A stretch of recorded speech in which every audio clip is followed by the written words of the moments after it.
Hello everyone, welcome to the Watch Poplars. Today I will be dealing with my stone fruit. I think I remember in early December, sometime in December, I pruned, maybe it was in November, I don't know, but I pruned all of these stone fruit, and one of them has, I guess it had a lot of energy in it, so it it is sprouting leaves, quite a lot of them. So I think the root base is quite close to the surface on this one, and maybe I could keep this one instead of this one. Now I'm debating about the Bradford pear. I don't even know what kind of pear this is, but if it's a Bradford pear, I would have expected it to get fall colors by now. So I have some Bradford pear seeds in one of the big pots over there, and I will find out if I'll see the difference. I'll actually keep this one just for now, and just make sure that it is the same one. I collected it from our garden. It was here, I think. We have a few pears sprouting here, and I don't know what kinds they are, but they still have leaves. So I have a container here for this little plum tree, and the reason why I am keeping this one is because it sprouted a bunch of branches out of nodes that I didn't know existed on it. And plum trees in nature, the ones that I've seen here, they have a bunch of low branches that the trunk is very, very short, and sometimes they don't really have much of a trunk, and the branches, they start right at the base. It cuts just a clump of trunks that go up, and then they arch out, and then off of those branches they form these, I don't know what kind of growth this is, but like off of these kind of bending branches, which happens because of fruit. The fruit that year by year, the summer weight of fruit weighs down the branches, and the branches don't recover completely. They keep some of that bend, and they do that a little bit each year. It's very subtle, but that, I guess, that's my theory on why they grow like that. Where, like, many trees in the Rosaceae family, like hawthorns, pears, plums. I don't know about apricots, because the ones in the orchard I've seen, they grow kind of upright. I don't know, but yeah. So without any further ado, I'm probably gonna have to clear out some of these plants. So there are a lot. So I think I don't want to keep this one. I'll just prune it. These do grow from cuttings, definitely, but this one doesn't have a great branch structure, and I let this one thicken up too fast. So I'm gonna just prune all the weeds off, and then I'll come back. So now I've cleaned the weeds off, and here's the seedling. I have the spruce right here. No, it's a pine, yeah. The candle is still growing, very slowly. It's winter. No. Now these, oh wow. Okay, so they're very hard to get out. These are cinquefoils. I'll show you. So this is cinquefoil. It's a member of Ranunculaceae, the buttercup family, which is a weird name for a plant, and I think it's better for a cow, which I also give cows a bad rap because they have been, the way they have been treated and bred. But anyway, this is cinquefoil. They have leaves of 5, palmate, and serrated. I wouldn't say it's toothed. Oh yeah, they have kind of rounded serrations on the leaves, and they kind of turn red-ish in winter, on the underside especially, but it doesn't get cold enough for them to completely die. They spread along the ground. The main plant is right here, and it's just been spreading all over the place. And now the rhizomes have, the runners actually, they have rooted into the ground, which is nice, because it's pretty nice. There's one over here. I can get. That one's rooted into the ground. I'll just leave that one. Okay. So this is the pot. Now, I don't want to damage any buds. Yeah, I'm gonna have to do some raking, so that'll be fun. I'm saving all the moss because this is the good kind. The kind I've been cultivating. And there's some crawling up the trees as well. I gotta pick it off.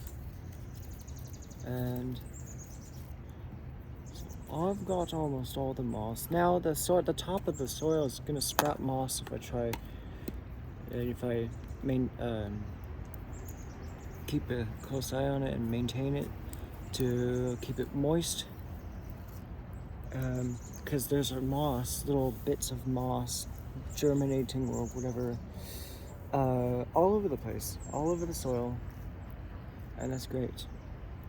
I don't need to focus on this area, but this area is definitely, because this is where most of the change is going to happen in the next few weeks and months, as this tray slowly gets emptier and emptier. So I'm wearing a tank top. It's very warm. I don't think it's above 60 yet, which is surprising because I'm wearing it feels very warm. I actually want to sit because my knees are hurting. Oh. So yeah, there is a heat wave coming. I still don't see any rain, but there is some cloudy weather coming up at the very end of the forecast, so hopefully that, and then it cools down at the same time, so hopefully that is true and happens. I want at least one rain before I go to school. Ow, I gotta be careful of the buds. I just felt me almost rub one off. They're very low to the ground. Maybe I could use my tweezers for this, it'd be better. Yes.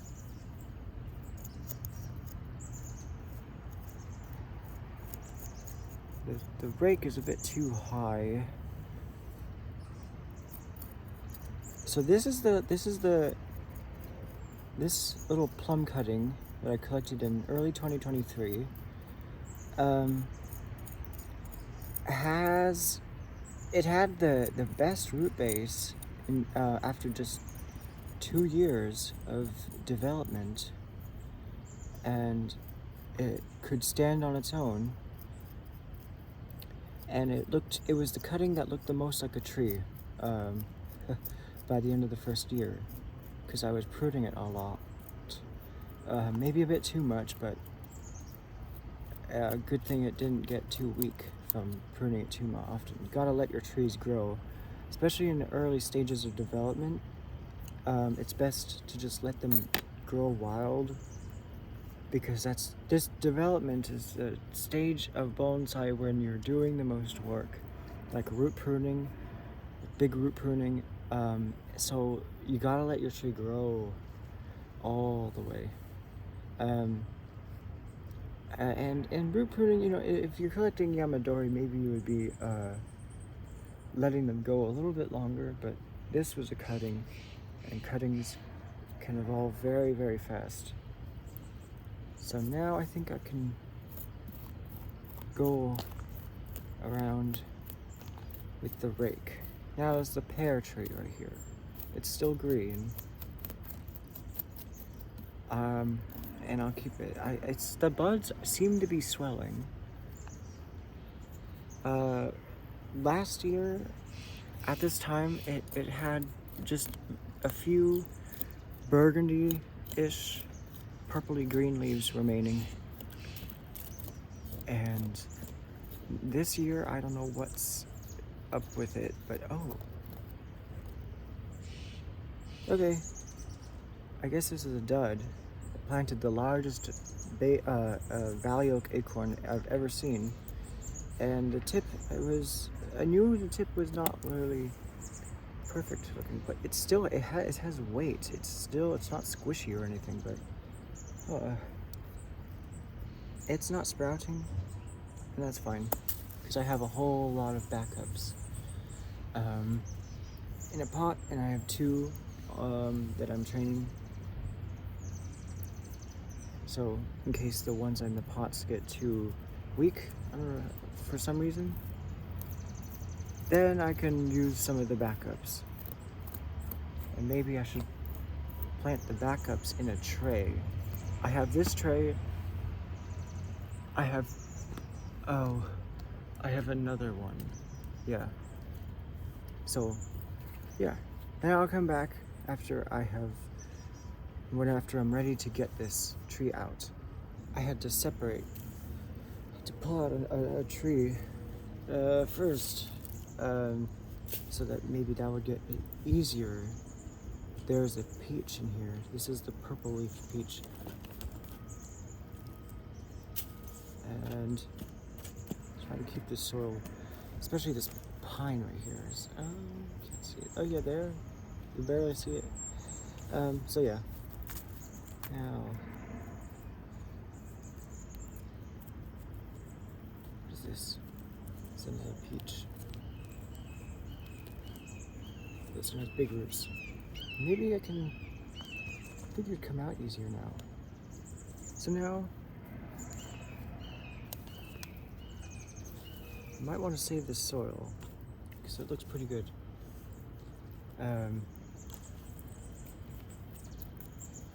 So yeah, I'll get this out. I have gotten it out. And now it is time to bare root this tree. Okay, so into the mosquito pond it goes. It's a bit difficult because there's not much trunk to hold on to. I think that's almost ready. Okay, that's done.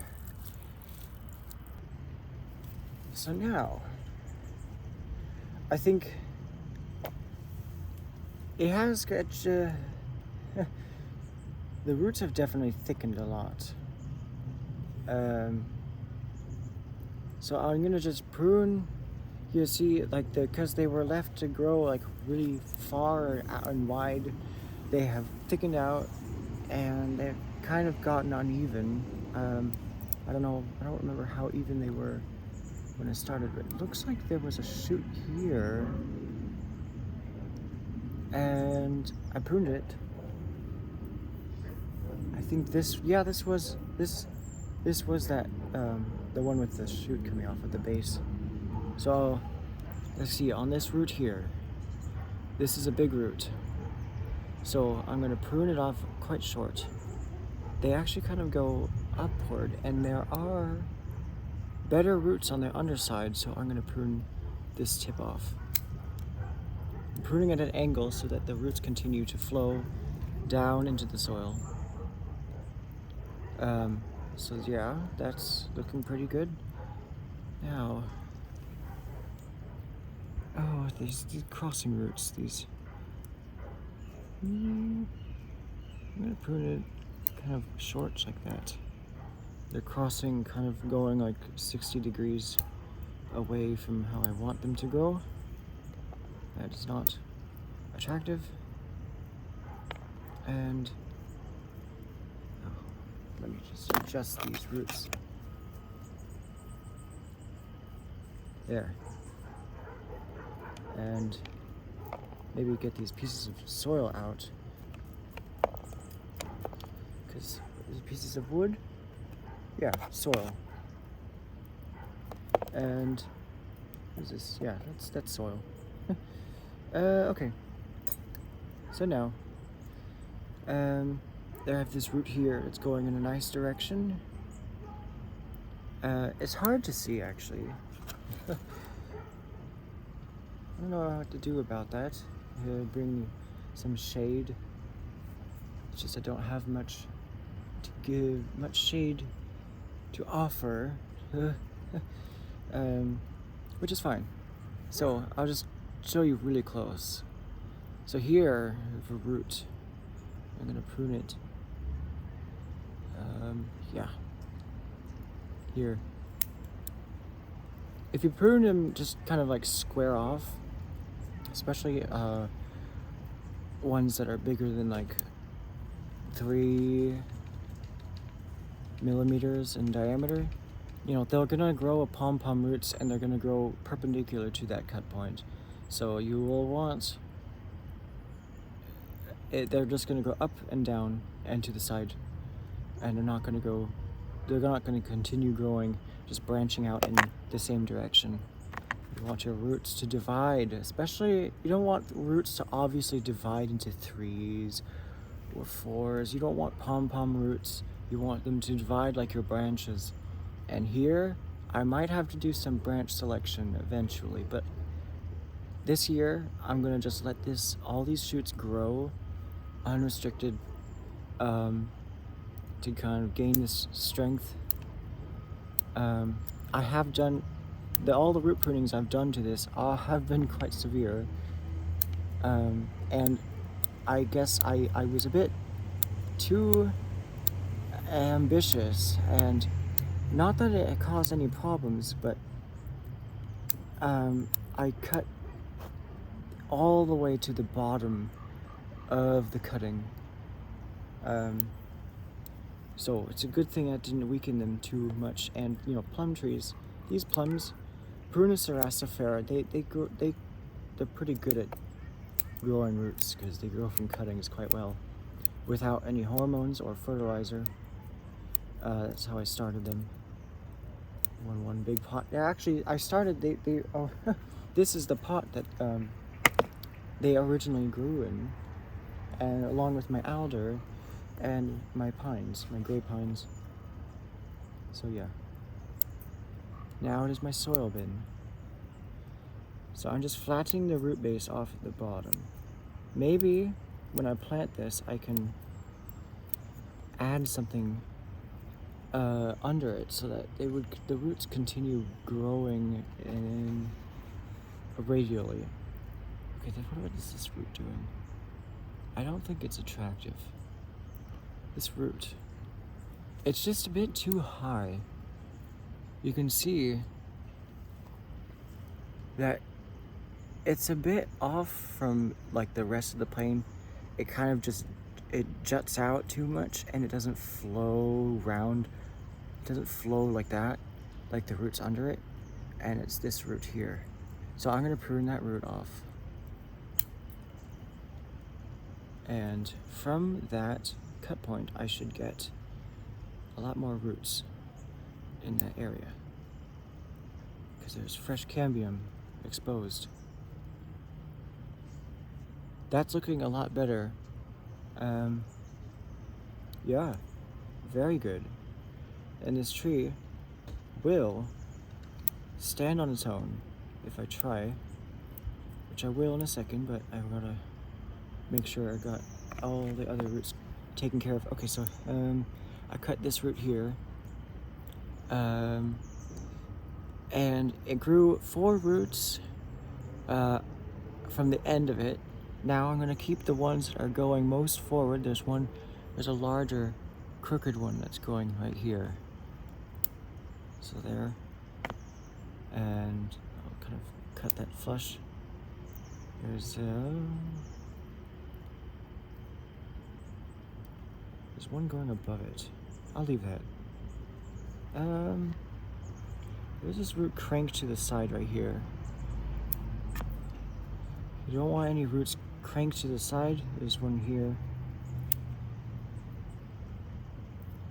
And yeah, these ones are kind of cranked a little bit. I'm just fixing it from my view because I can't really do this from your angle. It's a bit too slow.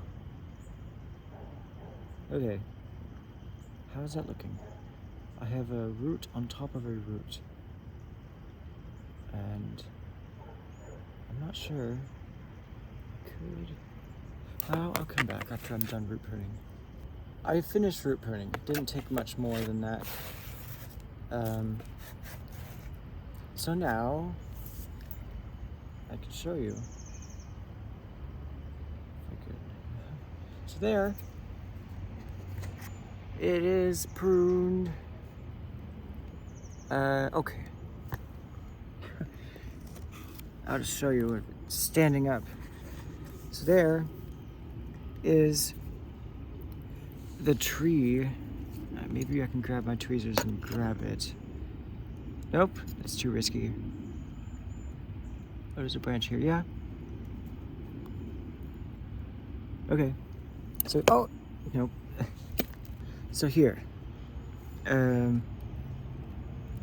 Yeah, this is a good root base. It is nice and radial, and I don't want to take off anymore because I need to leave some fine roots, enough fine roots for it to recover nicely. I didn't notice any actively growing roots, but the top is definitely starting to grow. So if I had left it another month, it would probably start growing roots. Because eventually the foliage grows enough, like after the leaves initially come out and they start extending, that's usually when the roots are noticeably, like a lot of white tips are forming, and at that point that would be too late. If it's already growing so much that you don't want to. What is this? You don't want to prune a tree too late when there's already growth on it. But just as the buds are swelling, that is the best time to do it. And right now these buds are just starting to break, so that's fair. But I do think that the buds are coming out at this time because I pruned it quite early, while I think it was still green. It hadn't gotten fall colors yet, I'm not sure. But also because we get warm winters, and it's January 12th. And yeah, so now I am going to find something to plant this on, and I'll be right back. I'm gonna try this rock and see how it does. It could be too small, but I'll try it. I think I'm gonna plant it on this rock instead. It has a bit more flatness and it's a larger rock. So now I'm gonna poke the soil into the roots. And this might be easier because the tree is perched a bit higher. It might not the soil will probably go around the roots better. If it doesn't, that's fine. Better luck when I'm using bonsai soil because it has grains, bigger grains of soil, and it's easier to push those between roots with these chopsticks or tweezers rather than just tiny grains of sand and organic matter that just kind of slide right past. They kind of roll past my tweezers. Okay, and it's not really like stiffening, but I think it will just be how it is. And maybe the moss will hold it in a little bit. And I'll keep it in a place probably away from the cats, because sometimes they like to get on my benches, sometimes trying to drink the water out of the moats that I have around. especially in spring, because gotta protect them from snails.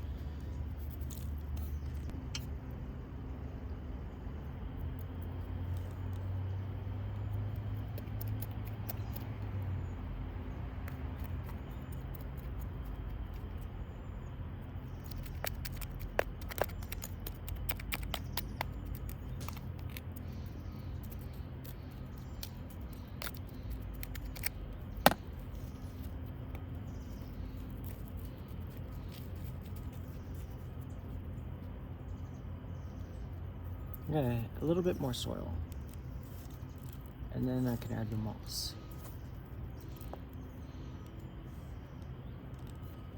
This is a pot that I got from the plant sale at DVC,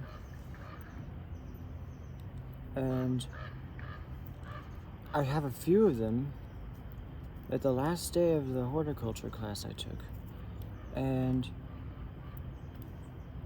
we were allowed to take like a few annuals because they were trying to get rid of stuff, and yeah, so that's how I got my Phacelia, and that's how I got a few other things. So yeah, I'm almost done mossing it up. So I have finished mossing it up, and I think it's looking very nice. And I think it's going, because it got a head start this year, it's going to grow very nicely, and I will put it somewhere, I don't know, but my knees, my left leg is very sore from sitting on it. Oh, maybe I can put it near my honeysuckle. I think like that. Maybe like kind of leaning away. Well, I first gotta water it. I don't want to dunk it because I think I'm gonna just get some fresh water and water it.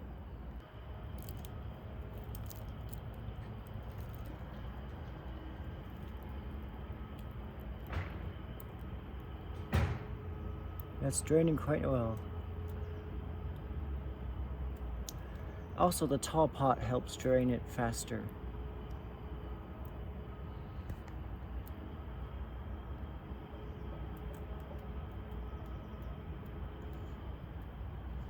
So that'll be good.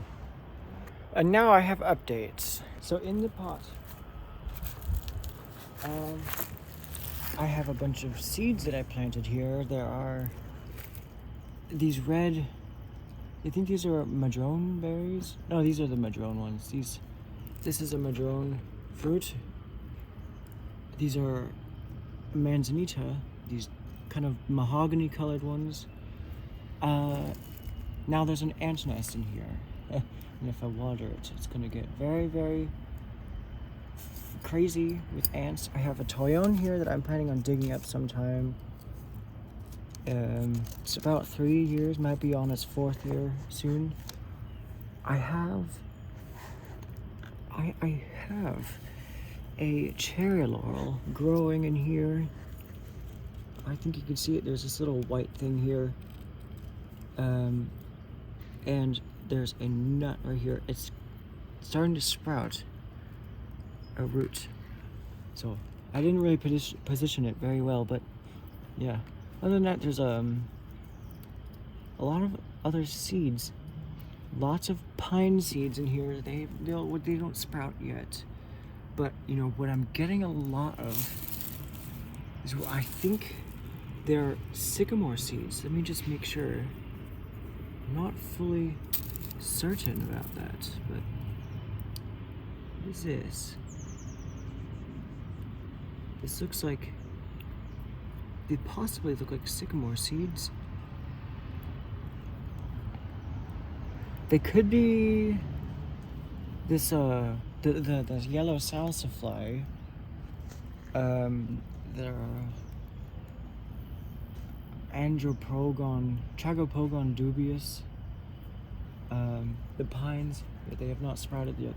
There are way too many ponderosa pine seedlings and seeds in here, and they are I'm gonna get a lot of seeds sprouting. Okay, so these are the Tragopogon seeds. Is that the same thing I'm seeing? It kind of looks like it. Yellow salsify. You cannot see because it is reversed. However, you know, they look. Yeah, I got these from Colorado. These have not sprouted yet, have they? They just dried up? No, they're fine. But there's also cow parsnip seeds. These ones here. I actually planted these seeds like a week or and a half ago. So this is probably like maybe a shell of a cow parsnip seed.